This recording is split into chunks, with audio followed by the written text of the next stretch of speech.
Hi everyone, I'm sitting here talking with Grant Norsworthy from More Than Music Mentor. Grant, good to have you with us. Thank you, Charles. This opportunity to chat with you. It's great to be chatting with you. Yeah.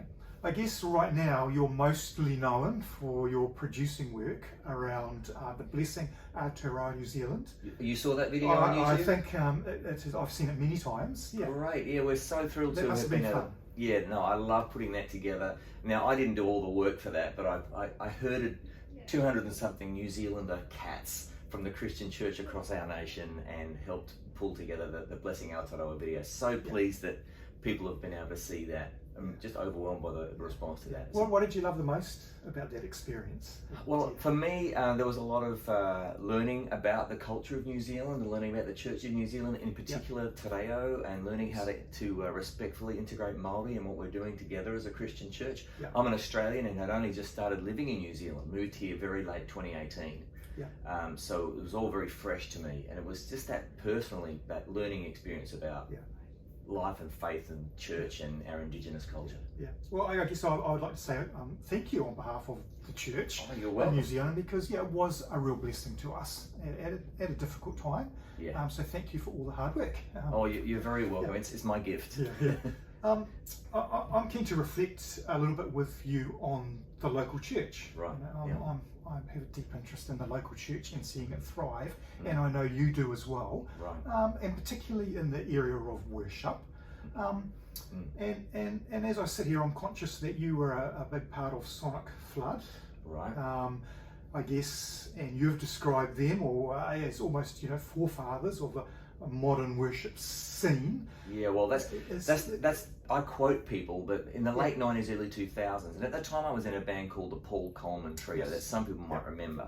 Yeah. But around that time, bands like Sonic Flood and another band called Delirious really changed the landscape of music within the church. This was where a lot of people felt just revitalized with this idea of worshiping God through music.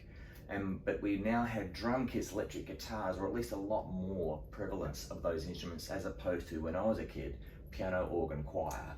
And that's the sort of typical thing. But there was this changing of the guard, I suppose, with how music was being used in the church. And a lot of people looked at Sonic Flood, this band I spent 3 years playing bass guitar in, as the forefathers of the modern worship revival. And I use my rabbit ear fingers like that because worship's something that's constant. The worship, to me, worship is to show the worth of God. That's what we mean when we say the word. And what changed with bands like Sonic Flood is the most popular style of using instrumentation in a church gathering. That's what we helped change. Yeah. But I don't think we changed what it means to worship Almighty God. You with me on that? Yeah, absolutely. Yeah. But I read recently, or you wrote, that you don't think that the church is singing well.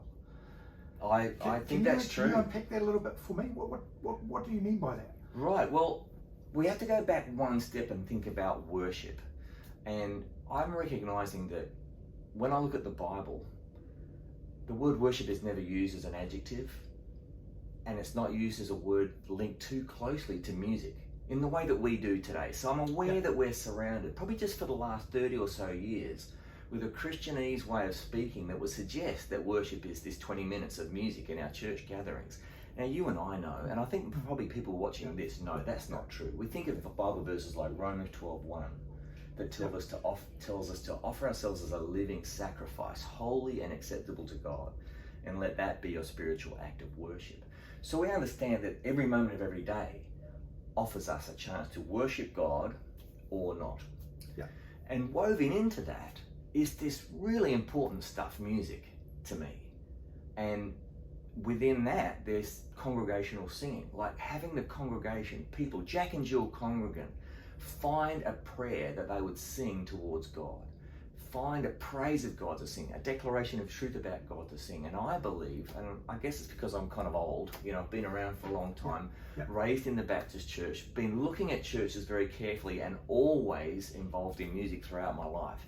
And I think that congregations when I was younger were singing a lot better than we are today. Wow. And I think it's been triggered by what we call the modern worship revival, where we got a bit confused, I think, church. Now I'm not here to measure whether we're worshiping God more or less. I don't get to do that. Only God can decide what he finds worshipful. through More Than Music Mentor, the work I do, I'm trying to help churches sing better. Because in my opinion, and I'm not alone in this, we're singing worse now than we ever have. As far as the vocal participation of the congregation goes, I think we're sending mixed messages from the platform, and it's not intentional. Really well-meaning teams of singers and instrumentalists and technicians, some of them very skilled, giving their all to worship God through songs, but unintentionally sending some mixed messages. This is what I mean.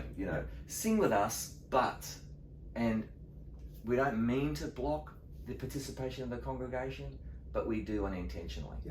And a lot of that is brought on by what we see on YouTube, what we see on social media. We see artists like, and this is not a negative. We see a Phil Wickham or a Hillsong or an Elevation or a Bethel, and they're presenting music in a way that works in their context. And I celebrate what they do. Wonderful. But they are blurring the line between concert performance and campfire sing-along. And we need to think about our church situation. Are we 50 people in Palmerston North? Are we 500? Are we 10,000? What is our context? And where should that needle fall for us between campfire sing-along or high production, slick concert performance? I believe that both can be to the glory of God. Both can be worshipful, but this invites a congregation to sing the campfire much more than the concert performance.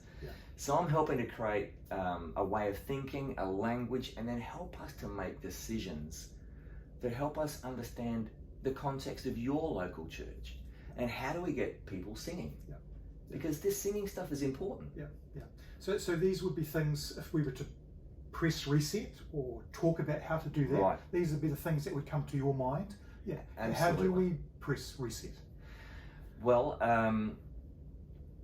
I believe that the Christian church is very much at a fork in the road right now, where, and this has been exacerbated, I think, by the COVID-19 lockdowns, where a lot of our congregation members who may have been very regular church attenders, forced into a situation where now we're watching a live stream or a pre-recorded video, perhaps wearing our pajamas, sitting in our lounge room,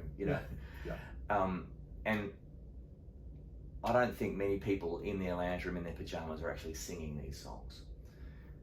We have a chance to push reset and say to our instrumentalists, our singers, our technicians, our leadership, and to our congregation, your participation in what we do when we do get together in the room is an imperative.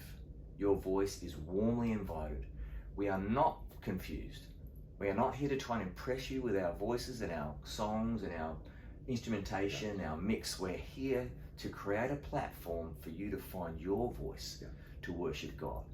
And that can take a different way of thinking. So let's understand, verses like Ephesians 5:19 say, speak to one another through psalms, hymns, and songs from the Spirit.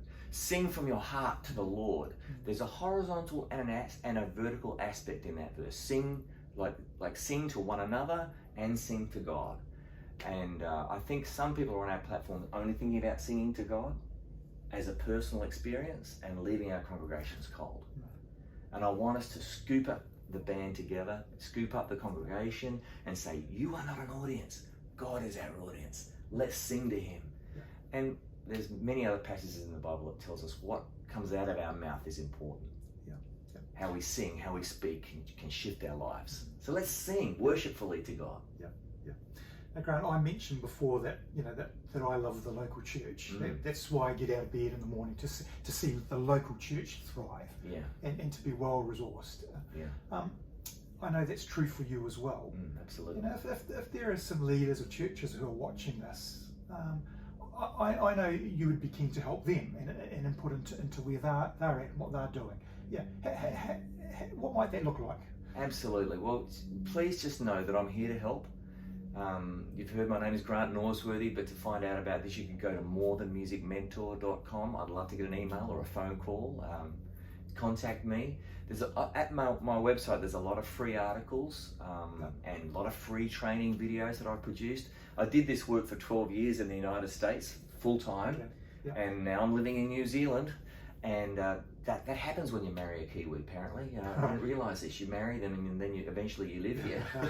So I'm based in the top of the South Island in Upper Moutere, close to Nelson. Beautiful. Yeah. Beautiful. But ready to take a phone call, Zoom call with your leaders. But the thing I'd love to do most is actually come and work with your team on site. That's where I think we can make the most difference. And you might think, oh, we're just such a small church, we can't do that. I don't think that's true. Give me a call, let's talk about it. Yeah. There's ways we can move around that. And you might also be thinking, we just need someone who's really good at singing, someone who's really good at playing guitar. I don't agree. We can work with whatever you've got. Yeah. No matter what your size, no matter who you've got.